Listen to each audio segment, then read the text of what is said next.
Hello, everybody. This is Phil Patti from American Barbell, and welcome to American Barbell Unleashed.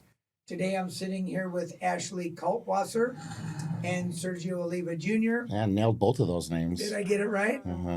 Thank you guys for coming. Great to see you. And I've known Sergio obviously for a while, and Ashley and I have become friends very recently. And I'd like to start a little bit by asking you about your background, where you came from, and tell the listeners what you're all about. Yeah, so I am an IFBB Bikini Pro, 3 times Bikini Olympia champion. My background, I have a very athletic background actually. So I was a gymnast as a child, and then I ran track. After track was done, I felt something was missing because I always used to train and compete for a goal or a track meet, if you will. So once that was taken away, I felt so empty.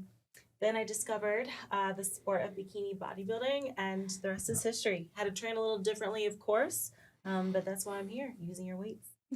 Interesting. So, can you explain to me what's the difference between bikini bodybuilding versus bodybuilding for a female, for a woman? Yeah, so in bikini, there are limits. You can't be too big, you can't be too muscular, you can't be too lean, overly conditioned, things like that. There's definitely a limit to the amount of muscle that you're able to put on.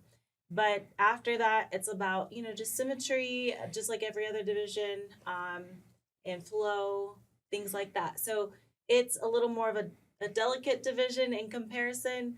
And it is, what he does is much more intense, of course. So yeah, it's a lot of fun though. Interesting. And Sergio, tell us what you've got on your plate right now. Tilapia, chicken. No, I'm just kidding. But back to I wanted to cover what you asked her about the difference between bodybuilding and bikini. Yeah, please. There's also like 4 other classes in between. Yeah. There's bikini, there is wellness, there is women's physique, there's figure, fitness, and then bodybuilding. So there's that many different levels of leveling up. And yes, some of them are majority just on the muscle. But like the difference between figure and fitness, it's more just like the routines. So there's really a class for everybody. And I actually think that there's more of a variety and options for women than there is male. And fitness, I think, is the hardest and the best class for male and female. I think like what we have to do, right? Like what she's saying, like what I have to do training is extreme. It is. And we're super dehydrated and we're super, fatigued when we pose and stuff like that on stage. But I'm not doing any back tucks or flips, and stuff like that. So even just for them to be able to do that with the ligaments that they have to do while they're so, deprived of really nutrition is really incredible. But she's like downplaying bikini like it's not like, really a hard thing, when the day of bikini is probably the hardest day for bikini classes. I mean, it is for a lot of the classes. Obviously, like we have to perform that day, but how you train in the gym, right, it is different than us, but we're not getting on stage and then having to practice that in heels and do that, because sometimes things can go wrong and you'll see girls' nerves and stuff like that, and you can't prepare for that until you're the day of the show. So I'm sure you like prep a lot of girls and you can get them ready, but you can only do so much because, I mean, males do it too. Like you get on stage and it's like you just go blank, and it's just like I literally been practicing this for months and I have no idea what I'm doing. And it's really cool to see the different classes. But to answer the question with me, yes, I will be leaving next Saturday to go to Italy for the Milan Pro. It's the second to last show to qualify for this year's Olympia. So it's a big deal. Like we talked about in the last show, I wasn't able to compete in the last one because I was injured. So it's a really big deal for me. Went to FIBO in Germany. It was my first show with a new coach ever in my life. A lot of guys jump coaches every show. So that FIBO show was a big deal for me to learn and see if this was the right fit for me. And I love him and I think it's great. So this one, we're only going to nail it even more.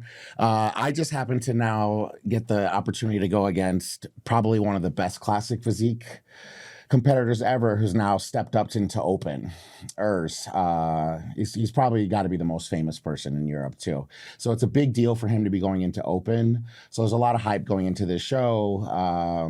because realistically, a lot of the classic guys should be in open, honestly. They spend so much time trying to lose muscle or kill themselves to make weight, when really what they should have just done is just stop doing classic a year or two, go ahead and go into an off season and let your body grow naturally, rather than trying to force yourself into classes.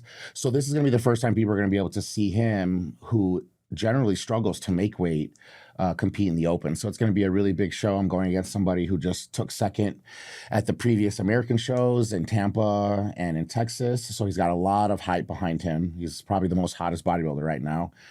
Quentin is the name, from Canada. So it's really good. I'm really excited because honestly, I would rather go to a show and lose to some really, great people than go and kind of beat no one. Just because I haven't been back to the Olympia, it's gonna be a long time now since the last time I was there. So I don't want to get back and it was just kind of like a fluke. So I'm very excited. I think it's gonna be really, really exciting. Are you going to try for the other show if this one doesn't work out? I know. It's like... I know you said there's 2 more left. It is. So. I know. I mean, you know how it is. It's like no, you don't know how it is, Miss C, who wins every show. You decide. You're like, I want that one, and that one. For the majority of bodybuilding, it's hard because you have to plan things out, and obviously things are expenses. So do I plan my trip like I'm going to win, which is what you want to do, right? No plan Bs. I want to go, get qualified, get back home. I can start getting ready for the Olympia. But then now I'm gonna have to change my round trip ticket to now go to Germany. And then now if I'm already having those thoughts, am I already planning that I'm gonna lose? So you already have all those that pop into your head. So I just bought a one-way ticket to answer your question. Okay. So that's my plan. But if I win, no, I'm gonna come back. I really would love Quentin or Urs to get that Germany spot. That would be really cool. Some guys do just win a show and then they win another one and another one, and that's part of the game, like good for them that they're racking up that money, they're taking those qualifications from other people. But I just want to get there. It's a really big deal for me not being able to compete the last 2 years and being injured, and I'm now just finally able to train again. Like we had talked about it on a couple podcasts before, that the thing that I'm most excited about is now I can just go into a gym and I can train. And that's how we all started. We all started just doing whatever we wanted, probably have no idea what we're doing. But as soon as you get injured, it completely changes your training, where now you're just like, can I do this? Can I do that? You have to really think about it, and it kills training. So I've just been enjoying being able to just walk into a gym and do whatever I want, especially pushing heavy weight. And like I'm in the open class. I'm going against the largest human beings on the planet. It's a completely different type of mindset when I want to go into the gym and it's like, oh, I'm doing really good. I got a good pump. I have to go up in weight every 2 weeks. If I'm not going up in weight, then I'm doing something wrong. So being able to progress and feel healthy, that's been the best part. So the Olympia would just be a bonus. What do you weigh right now? Yeah, it's the lowest I've ever been. It's like 278. I was 282 on stage for the last one. So that's already how much better condition I'll be in for the next one. But I'm also at the same time not trying to focus on weight, because realistically, if you want to count Big Ramy, who was Mr. Olympia, Samson, who's the current Mr. Olympia,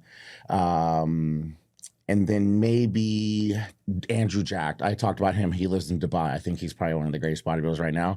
Those are the only guys that weigh more than me in the world. And I used to get off on so much that I was just like one of the biggest guys on the planet, because I started off 150. I started off one of the skinniest guys. I started in middleweight and I couldn't even win an amateur show. So I got so consumed with weight for 10 years. And then I lost to a couple 212 guys. I lost to some guys that weigh 100 pounds less than me. And so for the last 2 years, I've just been like, I don't care what my weight is. So I'm only checking just because my coach now wants me to send it to him. But honestly, I could care less. So there's no weight limit then? You could be 350. Not for open. No? Yeah, you can be whatever you want. Mm-hmm. I mean, the largest person on stage was Ronnie Coleman. He was 298. Wow. Yeah, 298 at 3% body fat is pretty ungodly. Every for time sure. I see him, he's, any of the old clips, the guy was just an animal. Just an animal. And such a great guy. I see him a lot. You're probably watching his workouts thinking like, oh, thank God that's not our equipment. Just destroying it, I tell banging it. I tell everybody that the 200s that he uses where he's screaming, yeah, buddy, those 200-pound dumbbells are gray cast iron. I built those for him in 1998. And him and I talked about it at the FIBO show last year, where I said, I see you using them. Do you still have them? And he goes, they're still in the gym. So it's crazy. But yeah, super guy, just a great, great person.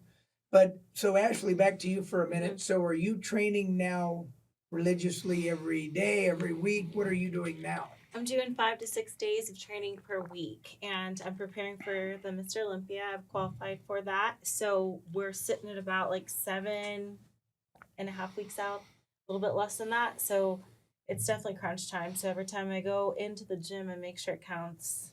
Wow. Do you train with a trainer? I do, yes, I do, because I have always been spoiled my whole life. I've always had a coach to oversee what I'm doing, make sure I'm not slacking. And I feel like now in my adult life, I'm just, I lose my focus too easily if I don't have a trainer. So I've had a trainer for a few years now. And yeah, this year's no different. So I continue to train. Awesome, amazing. I just didn't want to get too sidetracked before you were talking about track and field. Yeah. So that was my entire life before really? bodybuilding as well. What Events?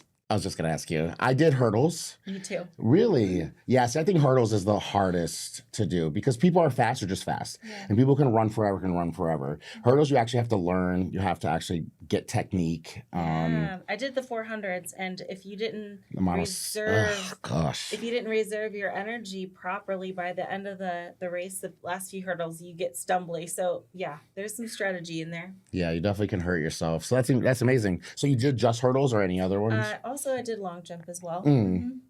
It was really interesting to go from track and field to bodybuilding because most people think track and field is an individual sport. You are running, but the team gets a score at the end. So you're only getting a certain amount of points for your event, and then your team can win overall. So when I switched to bodybuilding, I liked that it was all on me. You know, obviously you have trainers and you have helpers and stuff like that, but I was like the best hurdler in Illinois, and we were never able to go as a team to another level because the rest of the team sucked.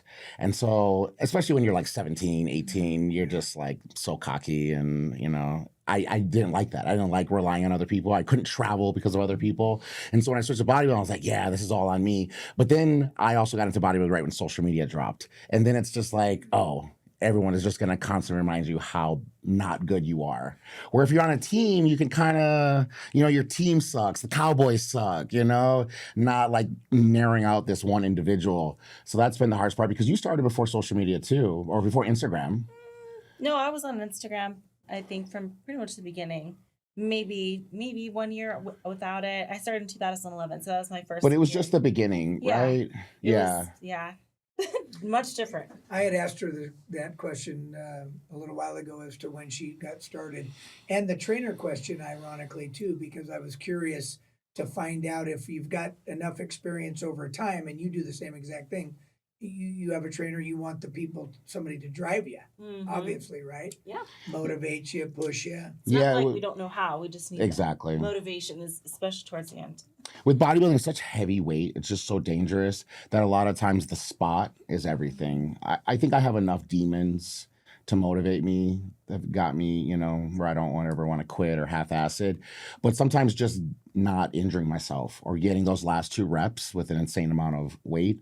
You just have to have, and so usually a training partner is more common with the open class than an actual trainer itself. And if you have a trainer, honestly, every time I have a trainer, it's usually someone who's like an old school guy, like maybe someone from, you know, the 80s or 90s, and they're kind of passing down some kind of like little tricks and stuff like that.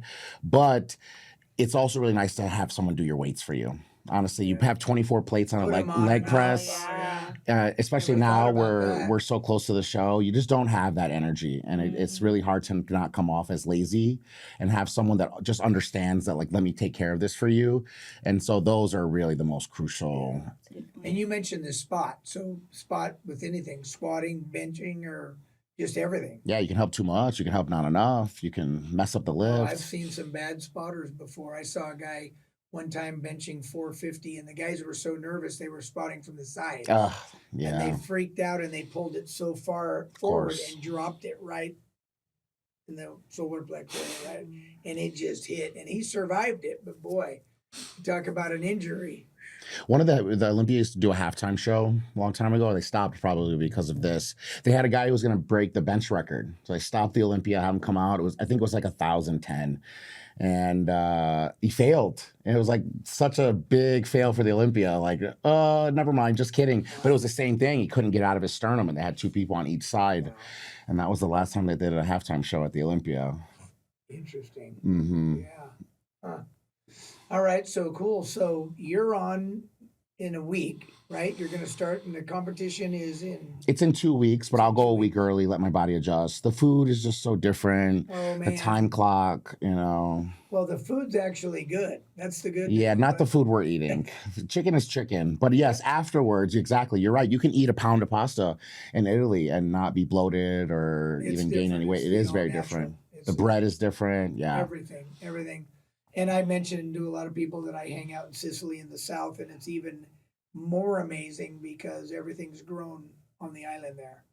They grow everything themselves. Anything's better than America. Oh man, sadly. Yeah. Sadly. So you're 2 weeks out from the actual competition, and you are 7 weeks. 7 weeks and 2 days.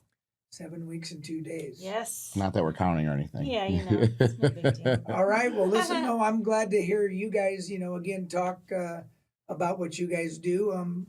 Anything else to throw in? I love to hear it. I have some questions for Ashley. Okay.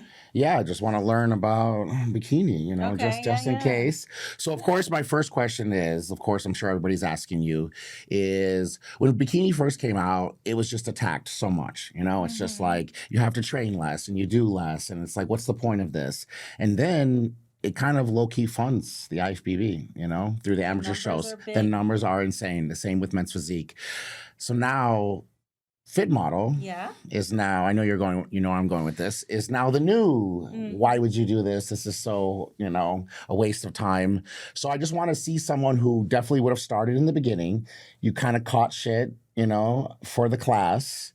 And because back then, I think it was just, there was no women's physique. There was fitness, figure, and bodybuilding. And there was used to be 1 piece and 2 piece. Yeah. They used to do that for figure. I'm sure you remember that. So now that Fit Model is starting to get around, and realistically, no matter what, someone can have not been working out. They could have been a mom, just kind of have some natural shape, got into the gym for a couple months, got a pro card. Now they're going to the Olympia. They're getting the same jacket as you. They're getting the same full ride to Vegas. So what's your thoughts on Fit Model? That does not bother me whatsoever. I do think that it's kind of like where I started, so I can't be mad at it, right? However, I will say, instead of us thinking of oh, now we're getting this batch of Fit Model girls, we need to take a look at the men's physique and bikini numbers, right? I think if we can eliminate half of those, I think everyone will be in a good spot and no one will complain that it takes too long because now Fit Model, because we do have to accommodate for that now. So I think there's something that I think should be done with the bikini and men's physique just because the numbers are crazy. I think men's open is fine, of course, but we're nearing 70 competitors. Yeah, for I was just going to bikini. say, it's a wild.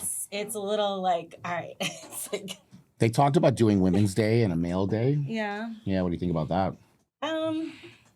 I don't think that will make much of a difference. It might be a little easier for the men just because I know you guys have 2 days. That's crazy. But I think it's just the length of the show in general. I don't think it will make it any longer or less. It might organize it better and be better for the men.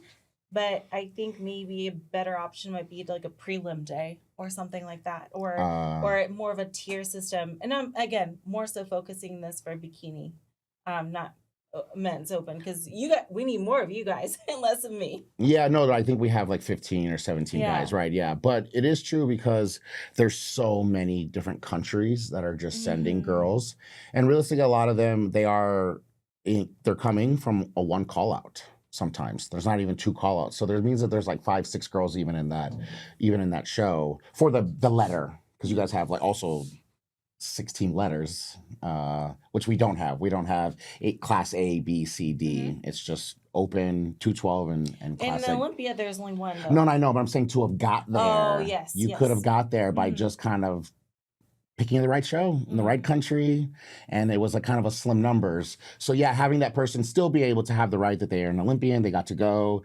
They're probably helping themselves with sponsors and bringing notoriety to their country and their small towns. But then yeah, no matter what, if it's making people now aggravated towards the other athletes who maybe are a little bit better, it is tough, because I know I'm getting up to go to the bathroom during that class. Everyone's getting drinks, and it kind of belittles it, and it sucks because there are some really good athletes, and some girls are going to learn from these people, and then it's just kind of this the air's out of the room. So yeah, I think they're gonna have to change something. I think it'll be interesting. Yeah, I always think of the men's open too because you guys go on so late because bikini takes a long time, and I'm like, no one can be their absolute best at like 10 p.m. No one's peaking their body at that time.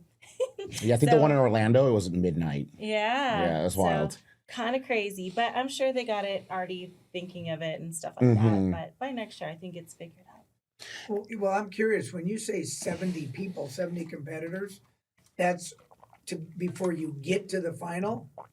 Yeah, because I guess, everyone in the prelims is doing the routine. That's what's taking a long time, I think. It's just everyone in prejudging gets to do their way too long routine. If everyone followed the rules, though, there wouldn't be an issue. Like, I know they say like 45 seconds. No one follows that. I wish. But that just makes it very long. But everyone does their individual routine in prejudging. And then top 10 get to do it again at finals. Because you have individuals, and then you come out in your numbers in a row. Then you do your call-outs. Yeah. So it makes it kind of long. Kind of a long day. And the other question I wanted to was more just training-wise. So, like, obviously, like, I go in, I want to lift the most I can, the most amount of reps, the most muscle gains. Obviously, you're trying to cap off and not gain muscle in certain areas and stuff like that. So I always wonder, like, because I'm such a bodybuilder, more. To get into bikini, especially you being an athlete, what would you say is the hardest part for bikini athletes to do in their training? So this doesn't apply to me because I don't have a problem with it, but you kind of hit the nail on the head. Like, there's going to be a point where maybe a certain muscle becomes overdeveloped in bikini, then you have to like back off of it. So some girls mentally have a problem with that. The girls that like love just to use barbells as their therapy, just go in and throw around the weights just to get out the aggression. Sometimes that can be difficult for them to hear, like, oh, you can't be training it like that anymore. But again, I don't have an issue with that because I just, I do what I'm told and I like to lift regardless. But some girls, Yeah. Yeah, there's a lot of wellness girls that are in bikini and they don't want to make that switch, but still train like wellness girls. Yes. I was wondering, I asked Ashley a question early on, and I don't know, Sergio, do you remember the Ms. Fitness contest that Wally Boyko used to put on in Vegas? That was a long time ago. It was back in the... Was it the other federation? The AAU? I don't remember. I just remember that it looked very similar. I mean, the women were bodybuilders, but it was Ms. Fitness, so it wasn't designed to be the old Rachel McClish style where they were, ripped to no end. Oh. So it was different. That's why I was just wondering how that's evolved. And so you're basically saying today there's 4 or 5 different classes, yeah. Classes? It sounds like it's figure because figure can't be too ripped. They're more on just shape. Yeah. But they were strong. I remember they had muscle for sure. I mean, all women that compete are strong. Yeah. Probably all squeezing watermelons between their legs if they wanted to. Okay, so one thing I have to ask you. I noticed you're super passionate about what you do, and I love it. Like, I can tell. Like, you talk about weights even on your day off. So what sparked this interest in developing weights, getting started in general? So what's your, I guess, come-up story? Gosh, I love it. I've been asked probably about 10,000 times how I got into the industry. And it's a pretty simple answer. I was a welder, and I like to work out. My dad was a welder. Oh, wow. I've met, cool. A lot of people think, oh, welder. I'll never forget my banker telling me, oh, you were just a welder. Well, okay. But there's a lot more skill to being a great welder than a lot of people can imagine. But no, I loved to work out. I started working out when I was in 6th or 7th grade. And one of the first things I wanted to build was an Olympic bench press. And I was using this crazy, what you call a stick welder, which they use out in oil fields when you're welding pipes and things like that. And I started building with that for my own personal use. And then a few friends that had some gyms said, hey, can you do a little bit more of this and this and this? And it just kind of grew. And I'll never forget one of the guys, I lived in Wrightwood. I don't know if any of you guys know Southern California at all, but Wrightwood's up in the mountains outside of San Bernardino across from Big Bear. And I was going to a welding trade school to learn how to be a pipe welder. I was 22 years old. And a guy was jogging by and he saw my welding rig in the yard. And he said, hey, my wife has a little small gym. Can you make some equipment? And I said, well, what do you have in mind? And he showed me a Marcy catalog. And Marcy is a company that goes way back. And I mean, it was just toy stuff. And I looked at it and I said, yeah, let me make a cut at it. And so I made this stuff for him and it was really cool. And then I thought, you know, there might be a business here. So I went down the hill to San Bernardino, where I was going to welding school every day to get certified for pipe welding. And I decided to look for a little small building, and I rented a little 1,000-square-foot building, and I bought a welding table and all the tools. And then I thought, well, I'm going to cruise around the San Bernardino Riverside area. And I don't know if you remember a guy from way back, Troy Zucolato. Of course, you remember him? yeah. He was one of the first guys I ran into at Riverside Spectrum, was the name of the gym. And so people were intrigued about, you know, what I was doing or whatever. And so that's kind of how I got started. But through all the years of learning, basically one of the key elements was learning metallurgy, the science of metal. Because for whatever, I mean, I was always a very anal little kid. I love to tell the story that my mom came home one day when I was 7 and watched me square the ottoman to the chair, meaning I had to make sure that that ottoman was in line with that chair and the gaps were the same. My mom came in and asked me what I was doing, and I said, I'm making sure that the ottoman is level with the Mom. with the chair. Well, yeah, Mom, I can't figure that out. I'm 7. So it kind of went from there. Everything I'd ever done was about being neurotic about quality and safety, and that's kind of how it was all born. And then, of course, over the years, it evolved into higher level weight machines where biomechanics were critical. But safety was always my focus. So I always tell people today that when I build anything, it's about how can it break? How can you get hurt? And if there was an injury, what would the severity of the injury would be, right? Because things always happen. You never know. So you do a great job of making sure other people don't get hurt, but that doesn't mean that you haven't got hurt making things. What's the worst injury you've had? You mean in the actual fabrication? Yeah. I mean, you could tell your hands are... You mean physical injury? Yeah. The worst injury I can tell you is, that doesn't sound like a big deal, but it was a big deal. If anybody's familiar with a MIG welder, that's the one with the gun, the little trigger, squeeze trigger. And I was welding and I ran a nice long weld and I lifted up my helmet and the wire exploded. Sometimes they would pop and a molten hot coal went right across my eye, right up my cornea. And I felt it immediately. And I looked in the mirror and there was a burn like you would burn your skin right in the center of my eye. I was very, very lucky. How old were you? 20s? 26. 26. So, yeah, that was one to remember. Yeah, that would have been it. That would have been. Man, you would have been eye patch Phil for the rest of your life. Man. But yeah, there's a lot to it. I've always been passionate about that. Do you ever think of what your life would have been like if you continued with welding versus what you do now? Because I saw my dad come home from work covered in soot, like all the time in his overalls, super sweaty, like a long, hard day of work. Did he retire welding? Yes, he did. Stinks. Yeah. Do you ever think of like, dang, wow, I took a good path here? Yeah, of course. I think about that. I've thought about that mountains of times. And it was fate. You know, I believe in a lot of things like, quality people attract quality people like you guys. We're attracted because we're passionate about what we do. At least that's my opinion. And so, yeah, I think about that all the time. I was very blessed and fortunate.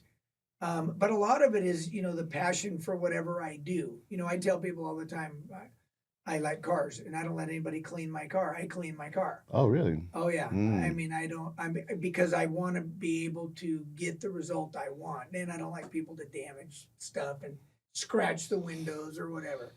But, yeah, that's a big, huge part of it. And when I think about how I could have just been a welder, right? Good living, but not, the one that I've been lucky enough to have today. Yeah, you're not changing people's lives, that's for sure.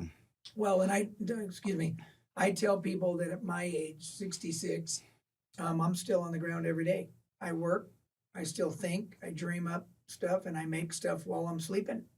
Happens all the time. All the time. Were your parents into fitness, Ashley? No, no one in my family was. I was kind of like the odd one out. And do you have any brothers or sisters? I do, yes. Were they athletes as well? Not really. Oh, just so kinda you like, were? It was just you. Yeah, but I don't know. Somehow I popped out an athlete, so I'll take it. And where were you born and raised? Akron, Ohio. Oh. And it's funny, I'll jump back to Ashley's question about welding and what she was saying about her father. And oh boy, do I remember those days of, I used to weld all the time without sleeves. So you'd get these burns, right? And you'd get your skin would burn, and your skin would smell like not burnt skin, but it just was sweaty, dirty, welding, grinding dust, black, everything in your nose. You were breathing that for, oh yeah. It's a tough career for sure, but it's also vital. And I do a lot of things overseas with overseas manufacturing. So what I always tell people, this will be good for a future podcast episode, but you get so many people that are wrapped up where things are made. And what I always tell, so I make some product in China. I make a lot of stuff in the U.S. The products I make in China are amazing because I've been on the ground there for 20 years training welding and training things like that. Wasn't like that. It took me years and years and years. And I remind people that it's not where it's made, it's who's making it. And I use the top level heart surgeon or brain surgeon, whatever you want to do. And I tell people, if I'm a top level brain surgeon, I can do brain surgery in India, China, Mexico, the US, whatever. And people get so tripped up. Not that I don't want, everybody loves the thought of made in America. The sad news is that it's really tough to make everything in the US. Very tough. The challenges with material and, people that don't want to work and pick a thing. So interesting. Like I said, that'll be some good future podcast episodes to talk about what's truly required. I've touched on it a lot during, just a little commentary in some of the episodes where I've told people, you really have, in my industry, I get really tweaked off at the people that enter that have no experience, but they've got enough marketing to fool the public. It has nothing to do with me thinking I'm the greatest guy on the planet. I believe I'm good at what I do, but I'm, 47 years in and I'm super passionate about what I do. But it'd be like, you guys, having people think that what you do is super simple. And I think I'll try that tomorrow. Oh yeah, we get people all the time. Or they want to give advice. Oh yeah, good luck. luck. You're doing this wrong. Good luck.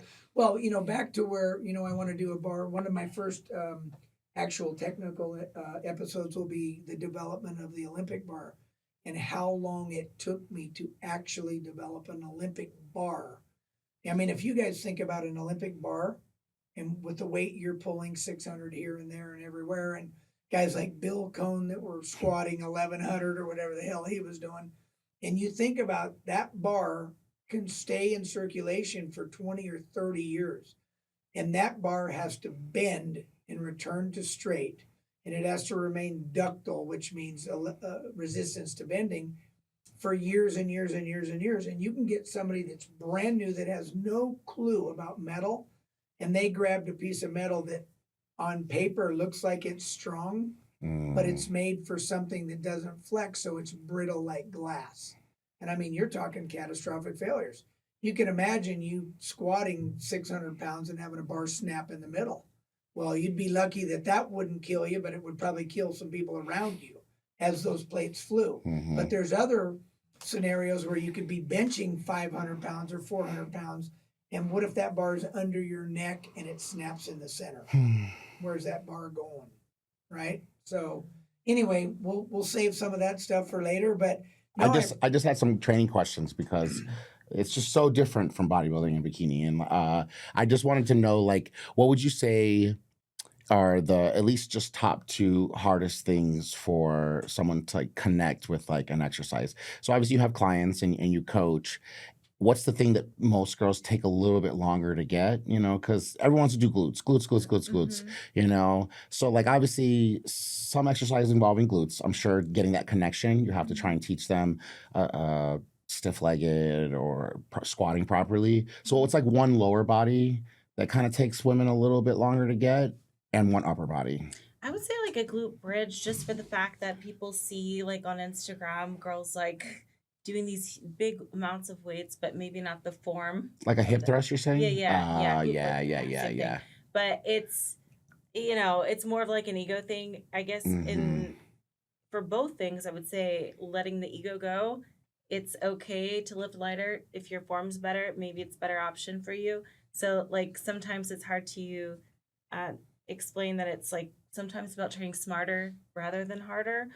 But for upper body, you know, it's tricky. I think even some of the most simplest exercises can be washed away because your form is not right, or you're not connecting your mind to muscle. Even like a lat pull down, sometimes people have a hard time connecting the actual muscle. So it's hard to say, but I think that's how I would answer the question. Interesting. Well, you know, again, it's back to what I live for, is being involved with people that are knowledgeable. For me, I always tell people the challenge is building products that people like yourselves appreciate. Because if you don't know what you're looking at, and it doesn't matter, a bar's a bar, dumbbell's a dumbbell, whatever, then you're going to buy anything. The consumer will buy anything. But if you can show somebody what you do and why and the advantages, and I was explaining before Sergio, you came in about, you know, when people are choosing weight stack equipment, some people refer to it as selectorized weight stack equipment. You put the pin in, we all know what that is, but maybe somebody out there doesn't. And you look at a company, I use Life Fitness as an example. I've had a 40-year, 35-year relationship with them, and they've spent millions and millions and millions of dollars. Hammer Strength's their sister brand, on R&D and engineering. You're safe to buy from a company like that. If you buy from a newbie that just has pretty marketing, where's the engineering? And it's the old story. You cannot accelerate time. I tell everybody that time of testing and engineering and seeing how things fare, like, you know, me having product in Gold's Venice since 98, pretty sure how it's fared by now. Right? Yeah, it's funny you say that. I was going to tell you, I was talking to Danny Hester the other day. Danny Hester is the first classic physique guy to win. And they say really what he is, he was just the last leftovers of the golden era. And because he was really the only person still competing who was there from the 80s, it was a good look to start the class. And then they moved into Breon and Chris Bumstead and stuff like that. I was just talking to him a couple of days ago, and I was talking about American Barbell. And Gold's Gym is the gym that he started in and ended in. And I was telling him how he's used your equipment. He was talking about how he kind of was in bodybuilding too long, but it ended up working out at the end because then they made a class for him. He was just bodybuilding because no matter what, but there was only bodybuilding. There was no 212, there was no 202, no men's physique. He just was doing it because he loved it. And just when he was just wanting to quit, they created the classic and it worked out. So either way, the conversation was about how he did it too long, and how I thought it was interesting how he thought that this timeline was so long, but he still was using the same equipment from the beginning. So I was even telling him, I was like, those dumbbells, the bars, even the squat racks, they're a little bit newer. They weren't there back in the 70s, 80s, but they've been in there for a while, our squat racks. So and even him, who that's his home gym, didn't even realize that he had been using American Barbell his whole career. And it's just funny how he's like, I've been doing this too long. Your equipment is literally longer than his career. Oh, yeah. Yeah. Well, and if you go and see the equipment that they've left outside from the pandemic, and you look at the black weight stack machines that say Life Fitness on them, those are my machines. Because when I sold that product line to Life Fitness in 1995, all they did was change the name. And overnight, they were in business, and that's why they purchased the product from me, because they had surveyed the world for quality. They liked what they saw I was doing, and they said, this is something we can just name change and we're rolling. So I go in there, I was in there a year ago, and I looked and I saw, and it's still working. And I mean, think of you more than anyone can attest to the fact of the abuse. I was just going to say, they definitely have the biggest morons, for sure. Absolutely. Venice has the most uneducated people, has the most educated, the wall of people that have came in there, but the amount of people that go there for a tourist are honestly the worst lifters. So that's a testament to the equipment, that it can build champions and also not break with idiots. That's got to be the best slogan ever. Well, you know, and it would be nice. I mean, some of that stuff needs a facelift. I mean, some of those Olympic bars are in there, and now 98, what does that make it, 27 years old? That's a long time for an Olympic bar with guys pressing the weights they are. And no air conditioning, no closed doors. Yeah, they don't. There's no air conditioning in that gym. Yeah, there's been so much turnover in that organization, so I'm not sure exactly where it even is today. But Exactly. it's been great press for me. I've never really capitalized on it, although it's interesting when you can search Gold's Gym Venice and then you can see everybody rolling through, whether it's Mike O'Hearn or Arnold or whoever, or yourself, and you can see them picking up that product. Thanks for throwing me in that list of. I meant to put you in there first. Appreciate it. It's like Michael Hearn, who is still like the best shape 50-year-old in the world, how old is the he? best Is he bodybuilder. 50? No, he's got to be older. There's a great picture of him pulling a deadlift with American Barbell prominent bumpers. Wow. I just saw it the other day on Instagram somewhere, and I've never really capitalized on what that could have been. People do go in there from around the world, and it's kind of crazy when, people say, we've never really heard of your brand. Well, you've been looking at it forever and ever and ever, or behind the scenes. So, no, awesome. Just before we close, I just wanted to tell you, I just see you all the time, and I'm not gonna come up to you in cold and be like, you're the shit, But I think it's very hard in the sport to do really well, and it doesn't change you. Not like people become, obviously some people come cocky and conceited or think that they're better than everybody, but there is a part of the sport that kind of just automatically makes you have this kind of entitlement, and you should. I mean, you have these titles, you're growing money in these areas. Everywhere you go, you're selling tickets, you're helping people. People want to promote shows by you going there. They're able to do better, sell more entrance fees and stuff like that. You're the only person from the beginning to the end. You're the same person. Sometimes this is the best way I can describe you. It's like, does she know she has the record? And that's just like such a cool thing. Everyone has some story in bodybuilding. Yeah. They messed up, had a bad day, weren't feeling their best, maybe gave someone attitude, maybe had a hater, You don't have any, It's really, everyone hates on everybody. But I'm saying haters are limitless. Yeah, I'm just talking about in the industry. Those are the ones that matter. Right. Because the people that are competing, doing the shows, everyone has a story on everybody. Yeah. And we know the other stories because we are in the industry. And you never hear anything about you. That makes me so happy because I'm very careful about like how I portray myself in branding and stuff like that. Exactly. Yeah, you can go with a company that's like a shiesty company, and it does make you look bad and gives you a bad reputation. But really, what did you do wrong? You trusted the wrong people. Yeah. So even the picking circles that you're in has really been astonishing, and it's motivating for sure. Thank you. Yeah, I try to keep out of the drama. Even my personal life, I keep it off social media. I don't like to dabble into that, so I don't like to mix worlds. But that makes me happy because I do try. Yeah, okay. I do try to, keep it cool and calm and collected. You would have to, yeah. And my last question, what do you do with all your Olympia outfits? Yeah, your jackets, because you can only frame so many. You hang them up on the walls. They're in my closet, but they look, I'm collecting them, and they're taking up a lot of space. How many?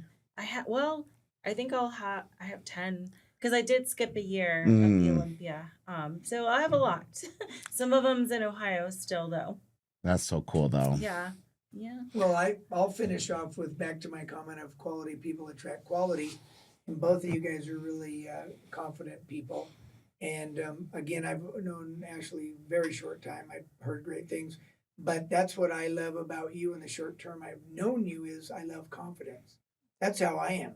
I don't need to brag to people about anything. You either know what I do or don't. And I've never been one to want to raise my hand and say, I'm this amazing guy in my category or whatever. Actions speak louder than words. Right? Yeah. We know that. And being humble and good at something is one of the best characteristics anybody could ever have. Mm-hmm. So I really appreciate the new collaboration. It's awesome. And I'm really impressed how much you admire her. That's so flattering to me because I feel like as a bikini athlete, I feel like, he's not paying, doesn't care.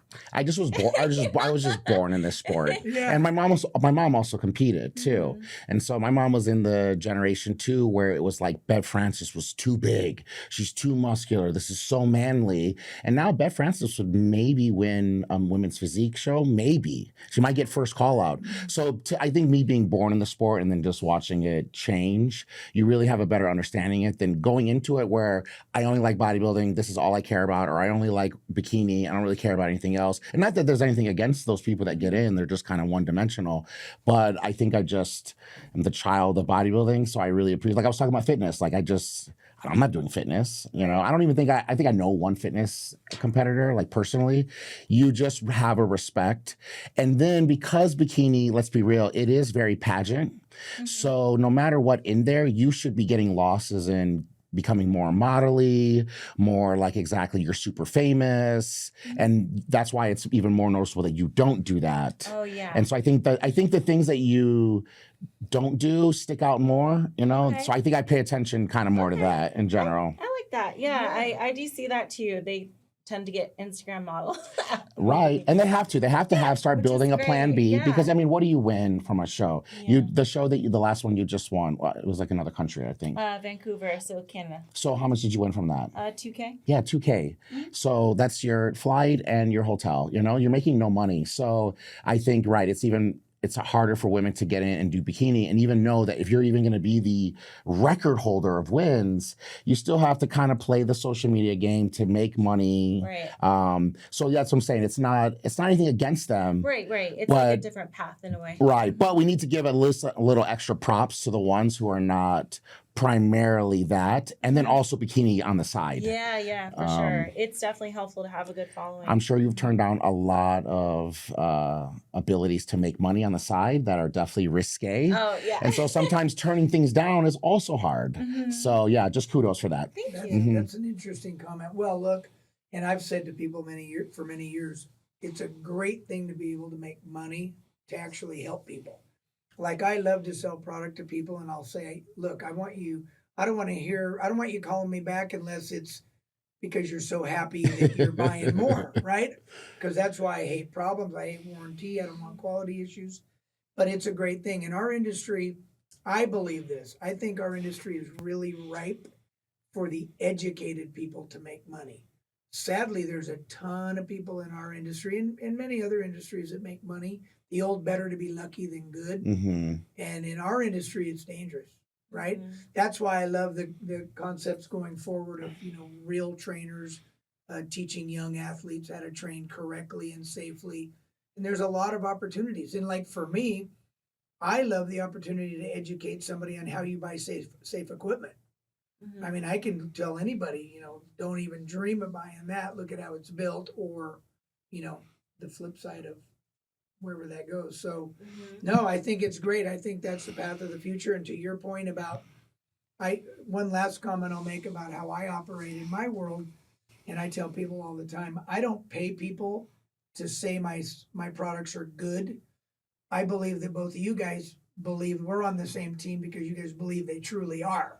That's a big difference. I know a lot of companies in my space that throw tons of free product out there and tons of money hoping, and I don't know where the conscience is for some people that just take the money and will talk about something like it's the best when it's not even close, right?